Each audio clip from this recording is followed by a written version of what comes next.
anti narkoba dan anti kekerasan. Kita mulai dulu dari yang narkoba.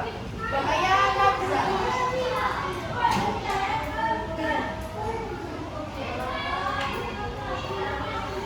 Apa itu narkoba? Nafsa atau narkoba adalah singkatan dari narkotika, psikotropika, dan bahan adiktif lainnya. Zat ini dapat memengaruhi sistem saraf pusat dan memiliki efek berbahaya seperti halusinasi, ketergantungan, hingga kematian.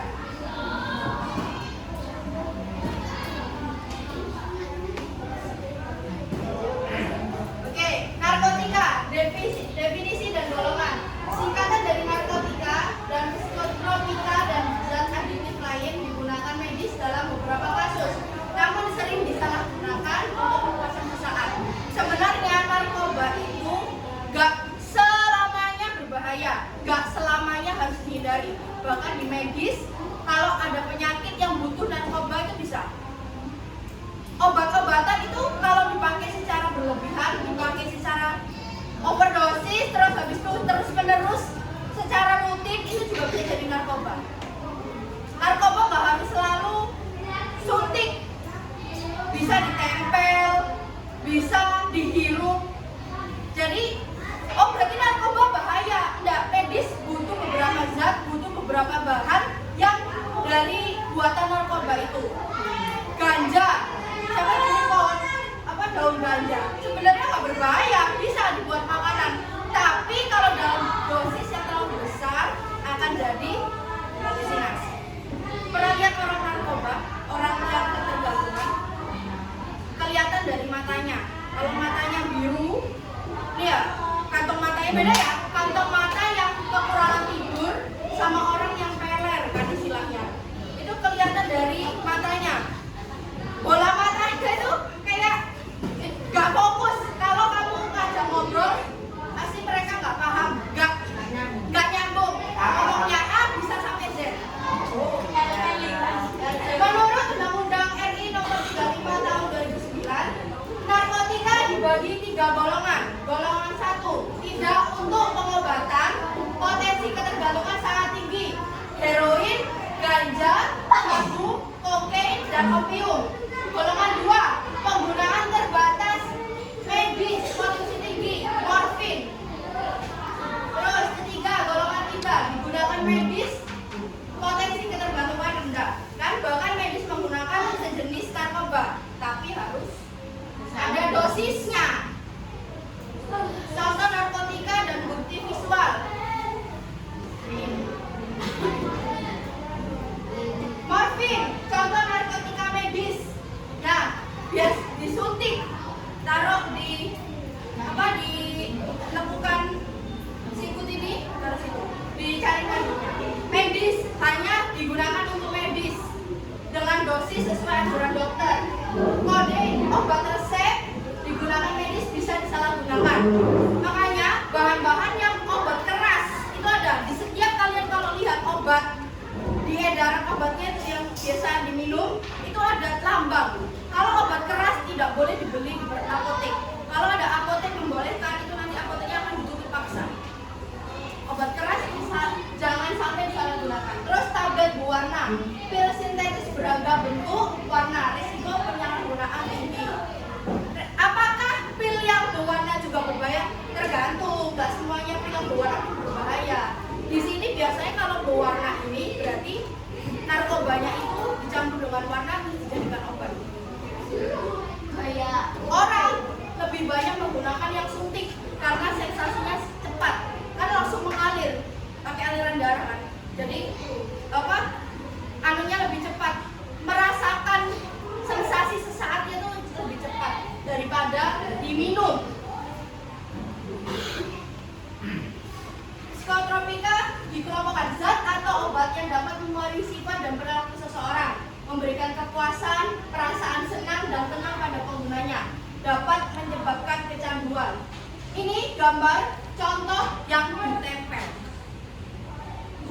Yang ditempel ke kulit. Jadi bentuknya kayak pimple patch, tahu?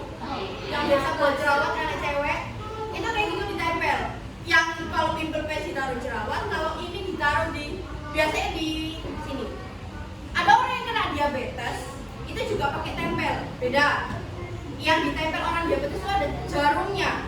jadi dia memberi insulin.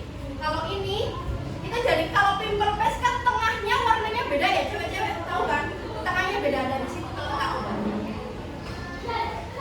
Kemudian berdasarkan UU nomor 5/1997, psikotropika terbagi 4 golongan. Golongan 1, tidak untuk medis, resiko tinggi, LSD dan ekstasi. Golongan 2, terbatas medis, resiko tinggi, contoh amfetamin. Golongan 3, medis, resiko sedang, contoh fenobarbital. Golongan 4, medis, resiko ringan, contoh diazepam. Pernah lihat tanaman ini? Ganja. Ya, ini ganja. Ini salah satu bahan untuk pembuatan narkoba yang paling sering digunakan. Ganja tumbuh di iklim tropis atau subtropis, berdaun menjari, bunga berwarna biru ungu atau putih, ada beberapa varietas. Kopi berbuah kapsul, sumber opium. Pernah lihat gak? Ini penutupan Bromo sementara. Tahu. Pernah lewat di berita? Tahu nggak itu desas-desusnya? Katanya setiap penutupan itu panen ganja. Tahu desas-desus nggak? Tahu. Jarene, lek ngomongin jarene. Itu tuh dibuat panen ganja. Jadi pernah kenapa tahu? Ketahuan ada orang iseng mau videoin alam pakai drone, mau videoin Bromo pakai drone. Ternyata ada sekitar sehektar tanaman itu beda dari sebelah-sebelahnya. Misalnya sebelah-sebelahnya pohon apa gitu, misalnya pohon jambu. Nah dia kan beda sendiri kan, dia kan lebih kecil ukurannya, paling sak tembung loh tinggi nih, ya sak tembung gitu. Beda, yang satu warna hijau muda dan dia warnanya hijau tua. Curiga, dia dekatkan drone-nya, dia viralkan di media sosial. Ternyata langsung nggak tahu itu gimana disuruh menghapus. Berarti kan ada pihak yang menanam secara ilegal di Bromo. Dan sekarang pemerintah masih berusaha buat mengusut siapa pihak yang berani menanam di alam. Itu alam Indonesia. Lanjut, zat adiktif diatur dalam beberapa regulasi seperti Peraturan Menteri Kesehatan RI dan aturan lokal terkait zat yang dapat menyebabkan ketergantungan seperti alkohol, tembakau, dan inhaler. Yang itu fokusnya adalah mengendalikan distribusi dan penggunaannya untuk mencegah dampak negatif. Peraturan Menteri Kesehatan Nomor 239 mengatur bahan tambahan berbahaya termasuk zat warna tertentu yang dapat dikandungkan sebagai zat adiktif. Peraturan Pemerintah Nomor 19, peraturan ini diarahkan untuk pengendalian penggunaan zat adiktif dalam produk tembakau untuk kesehatan. Kenapa tembakau bisa disebut kecanduan? Orang merokok yang mungkin bapaknya atau saudaranya yang sehari bisa sak bungkus itu harus segera dihentikan. Memang gejalanya, memang akibatnya tidak sefatal narkoba, tapi kan sama aja membuat kecanduan. Coba sebungkus itu udah gak normal, maksimal 3 batang sehari. 24 jam itu 3 sudut gitu ya, 3 batang rokok itu sudah cukup. Kalau dilebih itu berarti ada ketergantungan disebabkan oleh tembakau. Zat adiktif dan kategori obat bebas, obat yang bisa dibeli tanpa resep, obat batuk. Tahu Dekolgin? Tahu. Itu bisa kalian beli tanpa resep dokter. Terus habis itu apa lagi? Apa yang buat sakit pain itu juga bisa. Obat bebas terbatas, kategori terbatas, regulasi lebih tepat. Antibiotik, pernah dikasih dokter antibiotik? Nah, itu nggak boleh sembarangan beli, itu harus dengan resep dokter.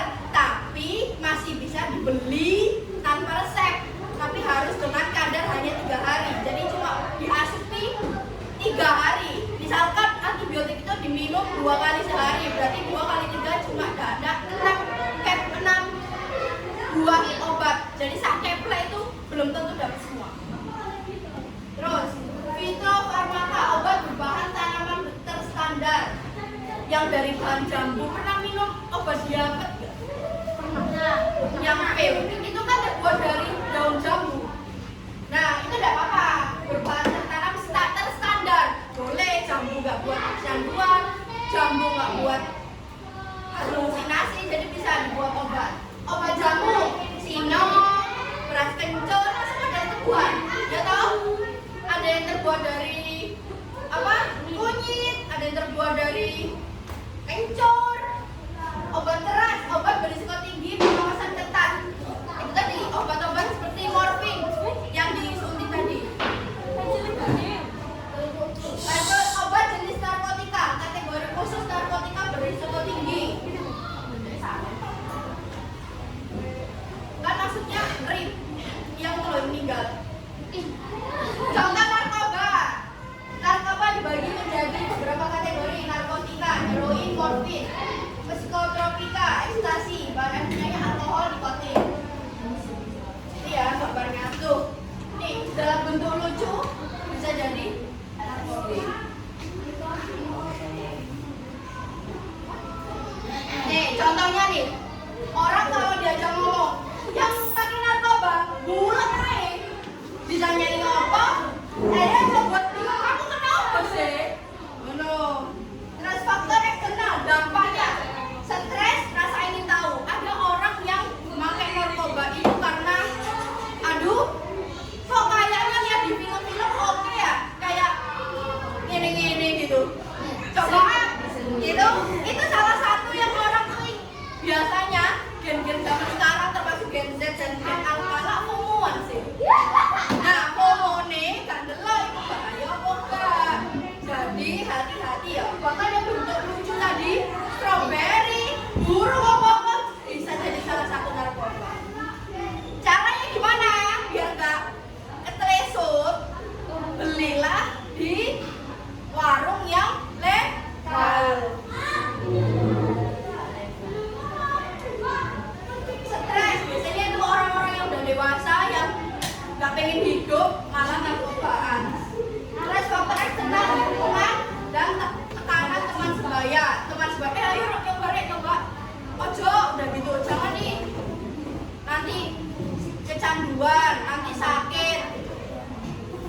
Enggak apa-apa, sekali toh, dia sekali dan sekali yang menjadi 2 kali menjadi 3 kali.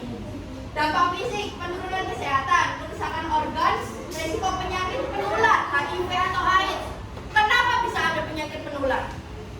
Suntikan, kalau kamu naudzubillah ya, semoga SDN Galingan nggak ada yang pakai narkoba. Itu kalau disuntik gantian sama temennya. Lihat lihat temannya sehat, kan temannya punya HIV, lihat temannya punya AIDS, gue suntik anak. Tuh, ya kamu kena. Bes ya. Dampak psikologis, kecemasan, depresi, kehilangan kontrol dan gangguan berpikir. Setelah kamu kecanduan, pertama mencoba, enak, oh gini ya rasanya. Terus kedua, mau nyoba lagi, kok kayaknya seru. Yang ketiga, aduh, kok aku hari ini belum nyoba ya. Keempat, ketika sudah habis, kamu akan seperti orang gila buat nyari obat itu. Kamu akan melakukan segala hal untuk mendapatkan si obat itu. Mau suntik, mau ditelan, mau dihirup, semua. Makanya judul, narkoba, sebagainya, semuanya kecanduan itu berbahaya. Kalau sudah di level tinggi. Dampak sosial, penurunan akademik, keterasingan, masalah hukum dan kriminalitas. Diasingkan oleh masyarakat, diasingkan oleh keluarga. Orang diajak ngomong kayak orang teler, siapa yang mau ngomong?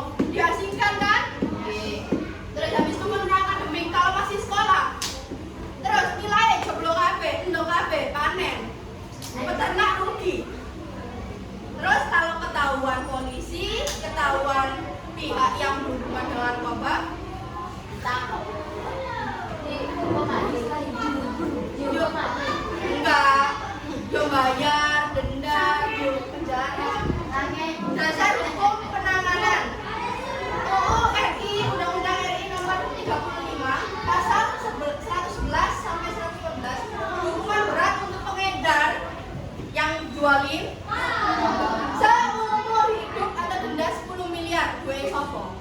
kok. Mari. Pasal 127 rehabilitas bagi pengguna. Jadi pengguna di bawah umur tetap masuk penjara sekaligus sekaligus rehabilitasi. Rehab itu kayak kamu dimasukkan ke rumah sakit jiwa, dibenerin, butuh dokter, butuh suster, butuh diikat karena kan pasti sudah kecanduan.